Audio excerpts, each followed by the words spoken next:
أعوذ بالله من الشيطان اللعين الرجيم بسم الله الرحمن الرحيم وبه نستعين رب اشرح لي صدري ويسر لي أمري واحلل عقدة من لساني يفقه قولي اللهم لا تجعل مصيبتنا في ديننا. Peyğəmbər alı Peyğəmbərə sələvat zikr edək. Allahümmə salli ala Muhammed. Allahın salamı olsun siz, əziz, dəyərli, möhtərəm məscidimizin əhlinə, səsimizi eşidən hər kəsə. Allahdan diləyək, Allah etdiyimiz duaları, qıldığımız namazları, bu aylarda tuttuğumuz orucları və qəlbimizin dərinliyindən Rəbbimizə etdiyimiz bütün və mətləbləri bizdən ali dərəcədə qəbul eləsin inşallah. Möhtərəm cəmaatımız, bildiyimiz kimi matəm günləridir. İmam Hüseyin əleyhissalamın və yar-ı ənsarının, onun silahdaşlarının şəhid olduğu günlərin hüzünlü, qəmli, qüssəli günlərini yaşayırıq. Allah bizi dünya və üqbada Əhl-i Beyt əleyhimussalamlardan ayrı salmasın inşallah. Allah qəlbimizdən iman nurunu heç zaman almasın. Allah bu birliyimizi, vəhdətimizi, bu bir-birimizə olan səmimi eşqimizi, sevgimizi daimi əbəd eləsin inşallah. Bugün sizinlə bir duanın ətrafında danışacağım. Belə bir dua var. Əgər ərəbisi yadınızda qalsa, bunu qunutda da deyə bilərsiniz, səcdədə də deyə bilərsiniz. Olmasa tərcüməsin yadımızda saxlayaq, dua eləyəndə o ifadələr arasına bunu da qeyd edək. Allahümmə la təcəl musibətəna fi dinina. Tərcüməsi bu cürdür ki, Allahım, bizim müsibətimizi dinimizdə qərar vermə. Yəni, dinimiz bizim müsibət yerimiz olmasın.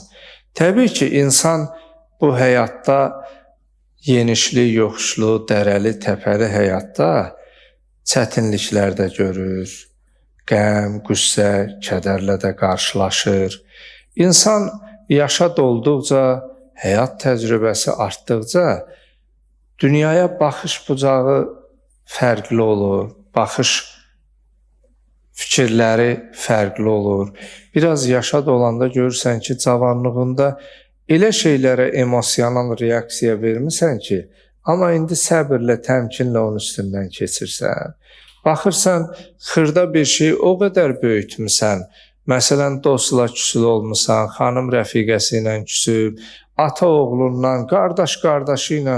Amma biraz yaşa dolandan sonra özün özü qınayırsan ki, heç dəyərmi? Dəyərmi o dünya malına görə dostu ilə küsül olar? Oğul atası ilə, ata oğlu ilə, bacı qardaşla, qardaş bacı ilə. Bir sözlə insan yaşa dolduqca bunu anlayır.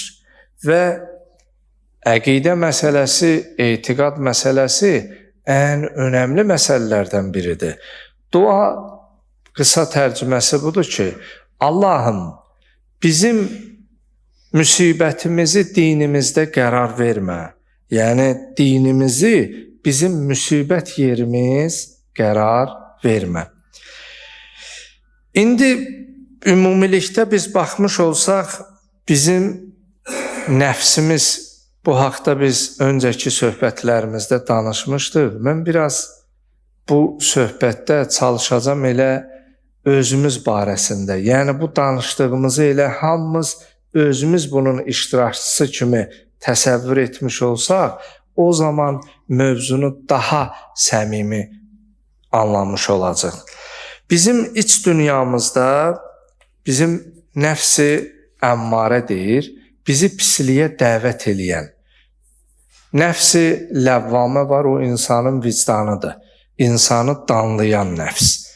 Məsələn, birinə bir söz deyirsən, sonra sözünə görə peşman olursan. Bir hərəkət edirsən, özün özünə deyirsən ki, ay filan kəs, indi adına, ya necəsə də xitabın nə cürdürsə, niyə belə dedin, niyə bu sözü dedin, niyə bu hərəkət elədin? Mən bu cür danışıram ki, öz etdiklərimizi etiraf edərək daha səmimi olsun deyə. Bir sözlə bəzən içdən özümüzü sanki bir kimsə və yaxud da bir səs bizi qınayır. Həmin onun adı vicdandır. Vicdandır. Ona nəfsi ləvvamə deyirlər, insanı danlayan. Amma bir nəfs də var, insanı pisliyə dəvət edir. Əgər Allah insana rəhm eləməsə, insanı bağışlamasa, bu nəfs bir yerə gəlib çıxar ki, hətta Allahlıq iddiasında olar. Yəni, bir sözlə məlun, məsələn, Firon necə deyirdi? Ənə rabbukumul əla. Mən sizin nəyinizəm? Böyük Allahınızam. Yəni, nəfs insanı o həddə çatdırar ki, insan hətta nə edər? Allahlıq iddiası edər. Allahlıq iddiası edər. Peyğəmbər alı Peyğəmbərə səlavat edər. Allahümmə sallallahu Bəli, insanın nəfsi bir həddə gəlib çatar ki, hətta Allahlıq iddiasına qədər. Amma belə bir dua var, məsumlarımız buyurar da, hətta Ümmü Sələmədən nəql olunur. Peyğəmbər Salavatullahın xanımlarındandır. Deyir ki, bir gün Peyğəmbər Salavatullah yuxudan oyandı, gecənin bir vaxtı idi. Səcdiyə gedir və ağlamağa başlayır. Ağlaya-ağlaya bu duanı edir. Bax, Peyğəmbər əşrəf-i kainatdır, əfzəl-i məxluqatdır. Adəm əleyhissalamdan ta qiyamətə qədər yaranan bəşər içərisində ən ali varlıqdır. Barəsində qüdsi hədislərdə keçir ki, Peyğəmbər Salavatullah buyurur ki, Ləvləkə ləmə xələqtül əflaq. Əgər mən, ya Peyğəmbər, səni yaratmasaydım, heç nə yaratmazdım. Yəni, bizim hər birimizin yaradılışı belə, hər birimizin dünyaya gəlişi belə kimin üzündəndir? Bəli, Peyğəmbər Salavatullaha görədir. Bu cür ali şəxs, o şəxs ki, Allah barəsində buyurur ki, وَإِنَّكَ لَعَلَى خُلْقٍ عَظِيمٍ. Ya Peyğəmbər, sən əzəmətli əxlaq sahibisən, böyük əxlaq. Bunu sıradan bəşər bir-birinə demir, ha? Ata oğluna demir, müəllim şagirdinə demir. Allah xaliqi kulli şey, hər şey yaradan Allah, Peyğəmbər Salavatullaha buyurur ki, وَإِنَّكَ لَعَلَى خُلْقٍ عَظِيمٍ. Sən böyük əzəmətli əxlaq sahibisən. Peyğəmbər Salavatullah Ümmü Sələmə nəql edir ki, yuxudan oyanır, səcdiyə gedir və bu duanı edir ki, İlahi, la təkilni ila nəfsi tərfətəyn. Allah, məni bir göz qırpımı belə nəfsimlə başlı başına buraxma ki, nə? Aman bu nəfsin əlindən. Gör, bu nəfs insanın başına nələr aça bilər deyə, əşrəf-i kainat, əfzəl-i məxluqat, nəfsin şərrindən Allaha sığınır. Buyurur ki, İlahi, la təkilni ila nəfsi tərfətəyn. Allah, bir göz qırpımı nə qədər vaxt, heç saniyə çəkmir də, açdın, yumdun.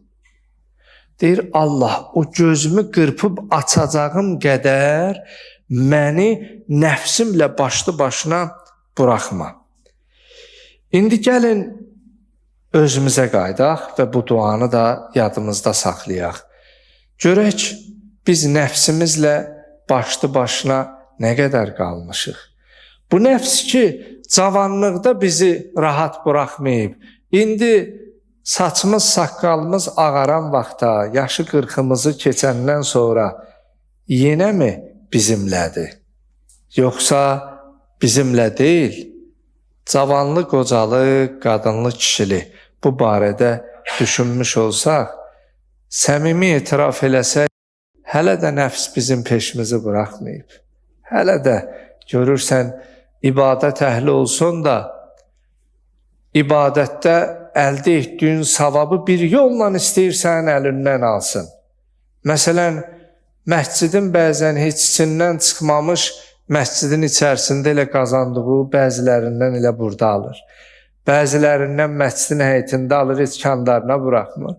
Bəzilərini yolda alır, bəzilərini evdə alır. Bir sözlə bu qazandığımızı görürsən ki, əgər günahla ala bilməyəndə o məlun şeytan taktikasını dəyişir. Sənin savab işlərindən səni övünməyə vadar eləyir. Məsələn, həmişə namaza əvvəl vaxtda gəlirsən, bir müddətdən sonra görürsən başqaları biraz gec gəl, içində sənə məğrurluq yaradır. Sən ayrı, o ayrı. Sən vaxtında tez gəlirsən, o gecikir. Gör, harda incə məqam tapır ki, o əldə etdiyi. Məsələn, biri biraz səcdədən tələm-tələsi, sən aramla, məsələn, gəlirsən, namaz qılırsan, orada oturub, deyirsən, o boş oturub, amma mən namaz qılıram. Yəni, bir sözlə, əgər günahla səni o savabı əlindən ala bilmirsə, bəzən elə savabınla, savab görünən bir işlə sənin əlindən onu neynəməyə? Almağa çalışır. Nəfs bu cürdür. Nəfs. Əgər baxmış olsaq,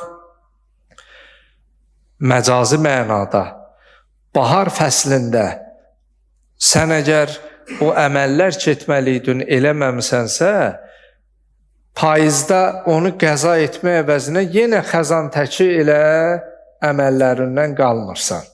Bir sözlə, tarixdə var bir nəfər dövrünün ən seçilib sayılan abidlərindən və zahidlərindən. Məsələn, olur da görsən məsciddə deyirlər, bu cavan həqiqi İmam Hüseynçidir. Məsələn, bu həqiqi əhl-i beytçidir. Allah bizi o cür görünüb, o cür göstərilənlərdən qərar versin inşallah. Mühüm olan əməldir. Ola bilərsən, nələrsə bilirsən. Bilgi əgər məlumat praktikada, tətbiqdə öz həqiqətini taparsa, o zaman faydalı olar. Amma elə dildə deyib, əməldə onu göstərməzsənsə, o bilgi, o məlumat nur olmaz, bərəkət olmaz, faydası olmaz. Deyir, dövrünün seçilib sayılan abid və zahidlərdən biri can üstündə idi. Deyir, bu özü çox fədakar insan idi. Kəndin, elin, obanın yük daşıyanı idi. Biz hambal deyirik, ərəb dilində həmmaldır. Həmil yükdür, həmmal yük daşıyandır. Uzun qulağı var imiş, dəvəsi var imiş, birinin odunun gətirərmiş, bir sözlə, bir nə su, hər nə lazım olarmış, elə hamı bunun üstünə qaçarmış. Ailə, övlad, uşaq bir sözlə hamının ehtiyacını qarşılayarmış. Deyir, bir gün bu can üstündə olanda, yatağa düşəndə, naxoşlayanda, eşidən bilən gəlir. Hərə bir yolla ağlayır, hərə bir nalə çəkir. Abid bu zahid baxır, görür ki, bunun çevrəsində olanlar ağlayır. Onlara sual verir ki, niyə ağlayırsınız? Ağlamağınızın səbəbi nədir? Məsələn, xanım deyir ki, sən gedirsən, biz başsız qalırıq, sənsiz neyniyərik? Oğul bir deyir, ata, sənsiz biz neyniyərik? O birisi deyir, bəs bizim yüklərimizi həmişə sən gətirirdin. Əslində bəlkə insanlar iç sözlərini bəlkə də o yolla bildirməyə çalışır.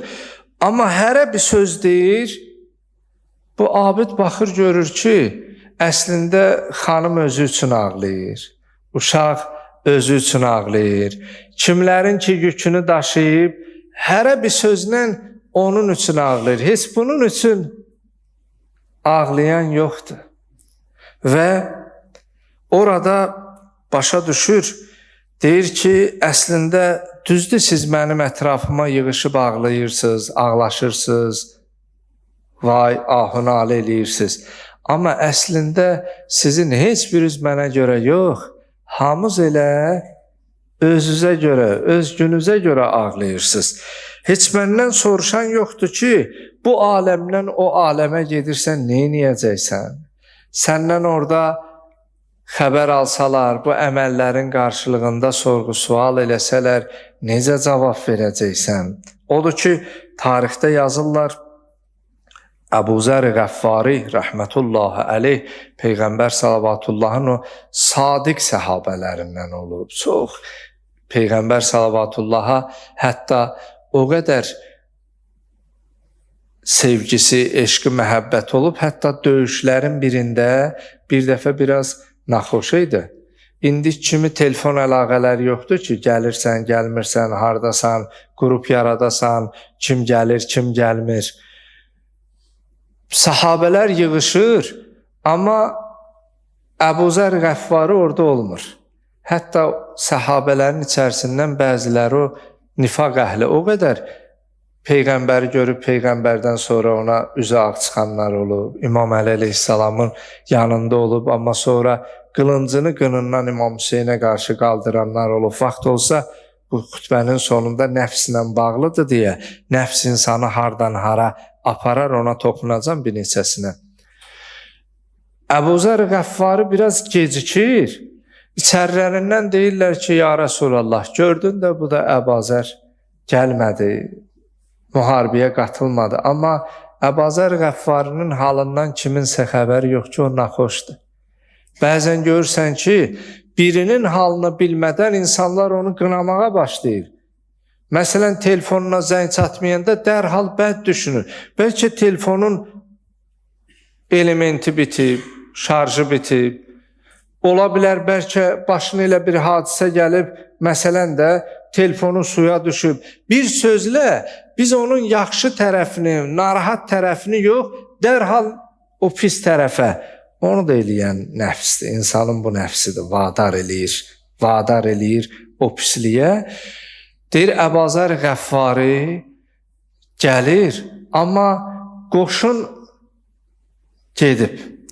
Amma hansı istiqamətə getdiklərini bildiyindən bu asta-asta gəlir, qoşuna biraz qalmış,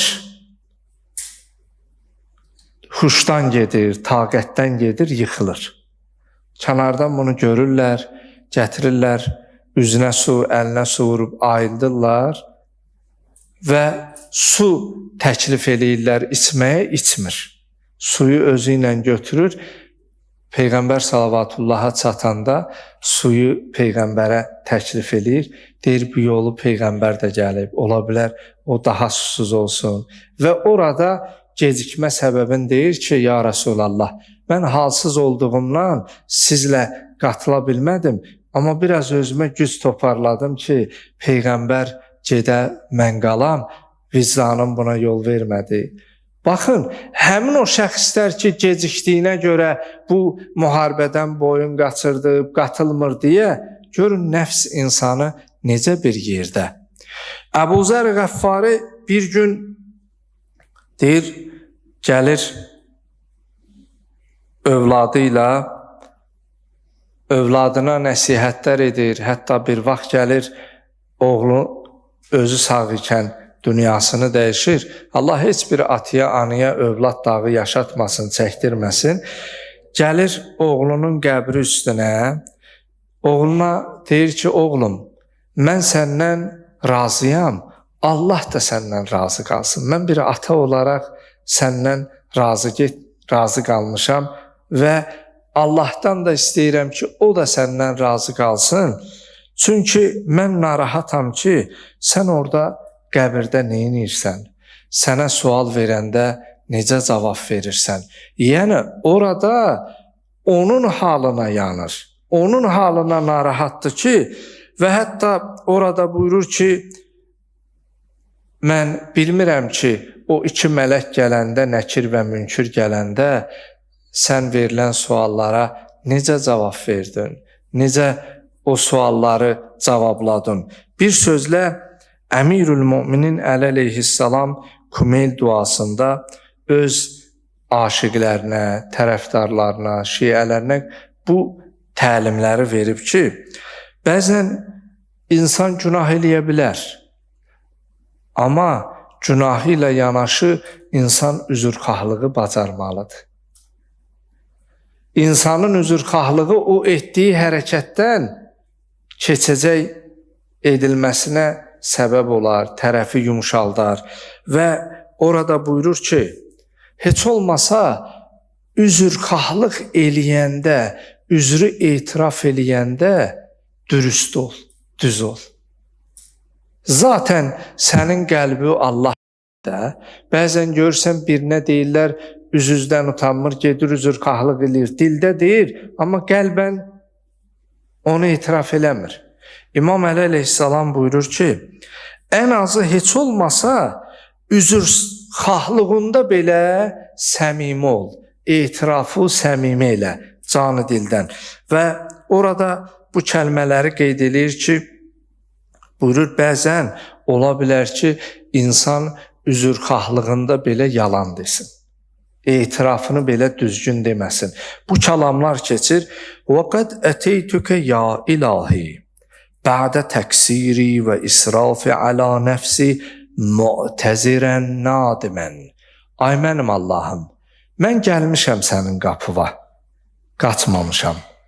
Səhvimi başa düşmüşəm, təqsirimi və özüm günahlarım çox ola, peşmanam və indi üzrxahlıq eləyərək gəlmişəm. Deyir, bu sözü Allaha inan, düz demiş olsun, Allah səni bağışlayar. Əgər doğrudan da sən həqiqi peşman olaraq Allahın qapısına gedib, üz tutub desin ki, peşmanam, üzrxahlıq eləyərək gəlmişəm. Hətta orada deyir, bu cür üzrxahlıq elə ki, əturəkə muazzibi binarikə ba'də tevhidik. Allah, axı mən sənin tevhidi təsdiqləmişəm. La ilahə illallah, səndən başqa həqiqi məbud yoxdur deyə etiraf eləmişəm. Mən indi sənin tevhidi təsdiq edəndən sonra sən yenə mi məni odda yandıracaqsan? Görün necə gözəl bir lətif ifadədir. Və ardıca belə bir dualar edir ki, Ətusəllitun nar alə vucuhin xarrat li'azəmətikə sacidə. Ay mənim Rəbbim, bu üz ki, sənin əzəmətindən səcdiyə gedib, o səcdədə ağlayıb, göz yaşı töküb, rəvadımı ki, sən bu üzü odda yandırasan, cəhənnəm oduna salasan? Bilirsinizmi bunları niyə buyurur? İmam Əli əleyhissalam buyurur ki, əgər biri la ilahə illallah tevhid kəlməsini səmimi etiraf eləyibsə, başını səcdəyə qoyanda, səcdədə həqiqi səcdə eləyibsə, Allah rəva görməz la ilahə illallahı həqiqi etiraf eləyib, səcdəyə həqiqi gedəni cəhənnəm odunda yandırsın. Deməli, səmimiyyət və işdə həqiqət, ixlas önəmlidir.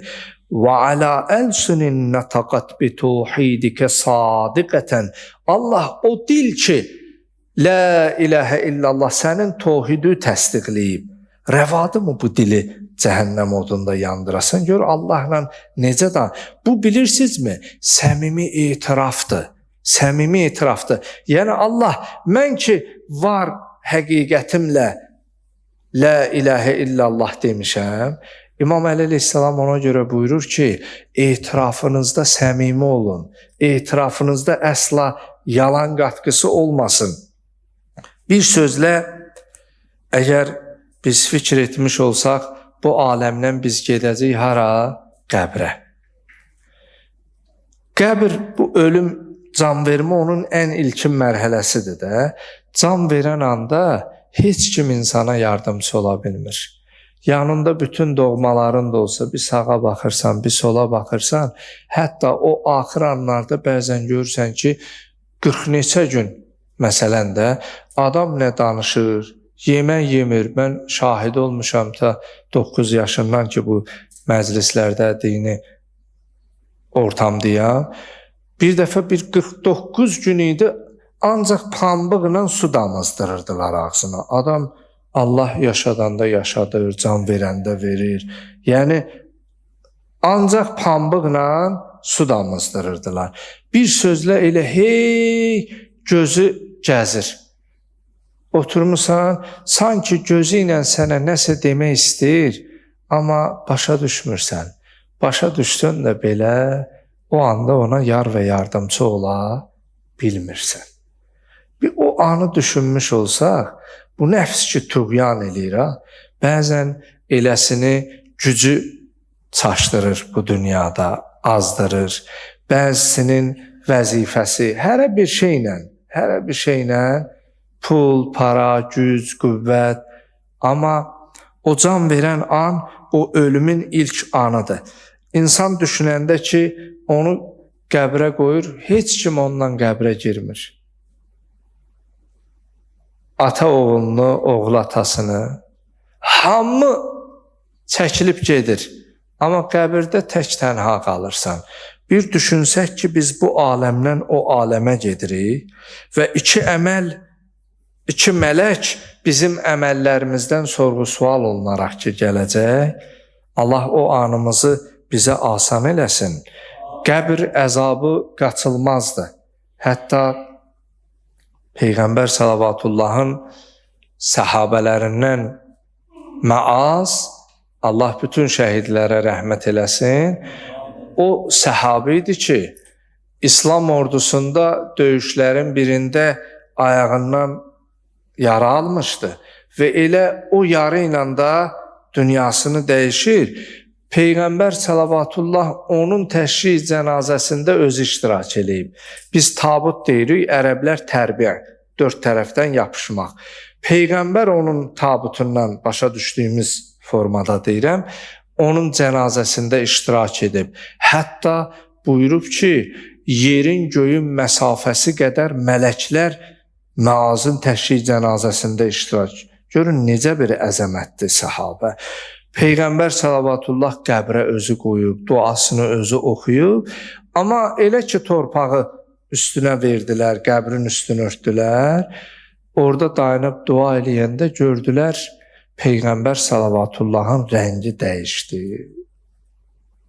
Üzündə, cizgisində narahatlıq hissi. Səbəbin soruşanda, ya Rasulallah, nədən narahat oldun?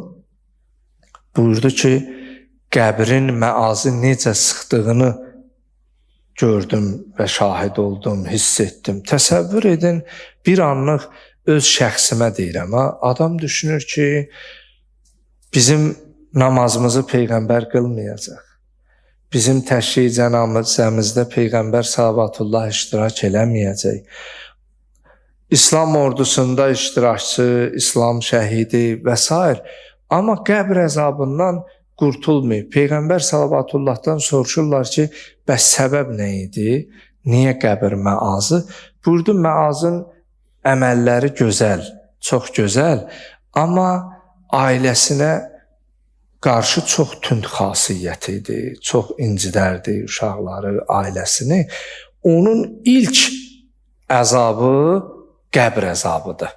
Yəni, hətta bərzəx aləmində, ruhlar aləmində mizan, hesab, kitab olmazdan öncə orada. Ona görə möhtərəm cəmaatımız, bu məsələlər barəsində çox düşünməliyik və fikirləşməliyik. Bir sözlə, mən sözümü biraz xülasələşdirim. Əslində, insan hətta dünyasını dəyişəndən də sonra yaxşı əməl sahibi olub, özündən sonra yaxşı əməl qoyubsa, savabı yazılar. Əgər özündən sonra pis adət, pis ənənənin belə deyək, başçısı olubsa, təməlini, özünü qoyan olubsa, ölüb geçsə də belə yenə o pis əməli eləyənlərin günahından ona da gələr. Ona görə məsələn təsəvvür elə, Allah Teala Quran-ı Kərimdə mübarək Yasin surəsinin 12-ci ayəsində buyurur: "Və nəktubu ma qaddamu və atharahum." Biz onların həm etdiklərini, hətta özləri həyatdan köçüb gedəndən sonra özlərindən sonra qalan əməlləri yazarıq. Yaxşıdırsa yaxşını yazarıq, pisdirsə pisi. Məsələn, təsəvvür elə, bir nəfər sağlığında quyu qazdırıb. Sağ ikən də rəhmət oxuyurlar. Amma dünyasını dəyişib gedəndən sonra deyirlər, Allah rəhmət eləsin bu quyunu qazdırana. Yol çəkdirib, məscid tikdirib, məktəb tikdirib, xəstəxana tikdirib, yəni ictimai xidmət üçün. Amma indi bunların bir neçə əksini düşünək. Məsələn, təsəvvür elə bir adət qoyub ki, özündən sonra insanlar ancaq onlardan nə ziyan və zərər görürsə, özündən sonraki gələnlər o əməli edirlərsə, hamısı günah etdikcə həmin insana da o əməldən günah yazılır. Ona görə bu məsələdə biraz diqqətli olmaq lazımdır ki, biz baxmış olsaq İmam Hüseyin əleyhissalamın bu məclisləri və İmam Hüseyin əleyhissalama olan bu sevgi, məhəbbət Allahdan bizə bir neymətdir. Allah bu neyməti bizim əlimizdən almasın. Amma İmam Hüseyin əleyhissalamın digər məsumlardan bir neçə fərqi olub. Digər məsumların ortaq cəhətləri olub. Məsələn, onların necə şəhid olma məsələsi. Amma heç bir məsum İmam Hüseyin əleyhissalamdan başqa meydanda şəhid olmayıb. Heç bir məsumun şəhid olandan sonra nəşi, başsız bədəni isti qumlar üstündə qalmayıb. Baxsaq, İmam Əli əleyhissalam mehrabda zərbətlənir, amma İmam Həsənlə İmam Hüseyin qoluna girir, gətirir evə. Evə yaxınlaşanda İmam Həsənlə İmam Hüseynə buyurur ki, balalarım, qollarımdan əl-üzü çəkin, ata niyə müvazibəti itirərsən, kömək eləyin. Deyir, istəmirəm Zeynəbim, Gülsümüm məni belə görə. O anda belə öz balalarını düşünür. Yatağa gəlir, amma başının üstündə İmam Həsən orada, İmam Hüseyin orada, qeyrətli qəmər-i munir-i Bəni Haşim Həzrət Əbəlfəzl ağa orada. İmam Həsən əleyhissalamın şəhadətinə baxaq. O cigəri pare-pare olanda ilk qardaşı İmam Hüseyni çağırır. İmam Hüseyin əleyhissalam tarixdə yazırlar, 2 yerdə ayaq yalın, əmmaməsiz, baş açıq qaçıb. Biri Kərbəla günü idi, Əli Əkbərin şəhadətində. Allah heç bir atıya cavan oğuldağı göstərməsin. Atdan yerə düşəndə, yıxılanda yazırlar İmam Hüseyin əleyhissalam ayaq yalın, əmmaməsiz oğlu Əli Əkbərin cəsəd üstə getdi. Biri də qardaşı İmam Həsən əleyhissalam idi. Çağıranda nə başına əmmamə qoydu, nə ayaqqabı, başmaq, nə ələyin geyindi. Ayaq yalın, başı açıq gəldi qardaşının başı üstə. Aldı o halda ağlayır. İmam Həsənin orada bir sözü var, tarixə düşüb. İmam Hüseyin əleyhissalam qardaşı İmam Həsənə ağlayır. Ağladığı yerdə o gözü yaşı cari olur, axır. İmam Həsən əleyhissalam o halda İmam Hüseynə buyurur ki, ya Əba Əbdillah, la yevməkə yevmik.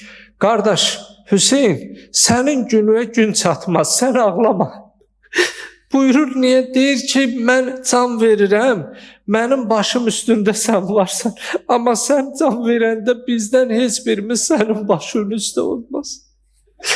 Odur ki, buyurur, qardaş Hüseyin, sənin günüyə gün çatmaz, sənin şəhadətüə. Odur ki, İmam Hüseyin əleyhissalamın digər o məsumlardan fərqi bu idi ki, Həzrətin başsız bədəni 3 gün isti qumlar üstə qaldı. Heç bir məsumun şəhadətindən sonra başını nizliyə vurub küçə gəzdirməyiblər. Amma yeganə İmam Hüseyn əleyhissalamdır ki, onu şəhid edəndən sonra başını nizliyə vurub küçə gəzdiriblər. Ona görə İmam Hüseynin matəminə, onun gününə heç bir qəm, qüssə, kədər çatmaz. Allah bizi daima İmam Hüseyn əleyhissalamın həqiqi davamçılarından qərar versin. Allah ölər ki, günümüzədək bizi İmam Hüseyn əleyhissalamın sevgi, məhəbbətindən ayrı salmasın. Allah bu eşq-i Hüseyn ibn Əlini bir göz qırpımı belə əlimizdən almasın. Günümüzün xütbəmizin elə Allahım bizim müsibətimizi dinimizdə qərar vermə. Bizi nəfsimizlə başlı başına buraxma. Allah dünyada Əhl-i Beyt əleyhissalamların ziyarətini, övbada şəfaətin bizlərə nəsib etkinən. Allah zəmanə imamımızın zuhurunda təcil etkinən. Allah o həzrətin gəlişi ilə qəlbimizi sevindirginən, yer üzərində haqqı, ədaləti bərqərar etginən, etdiyimiz duaların və söhbətlərin qəbuluna Muhammed və Ali Muhammedə 3 ucalı Muhammedi səlavası killər.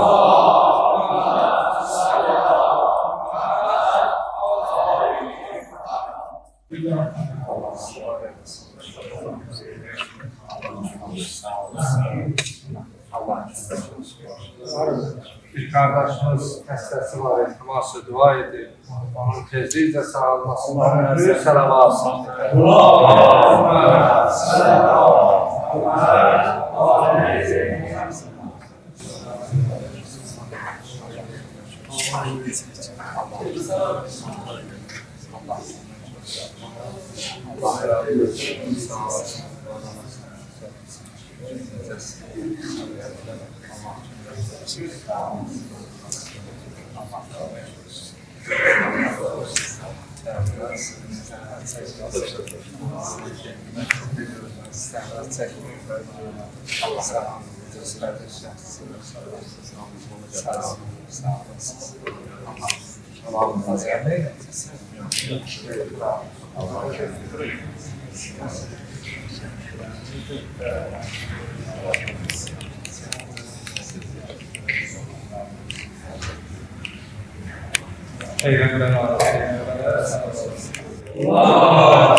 Allah dünyasında yaşayan alimlərimizə rəhmət, qalanlara da bərəkətli Peyğəmbər alıb, Peyğəmbərə səlavat.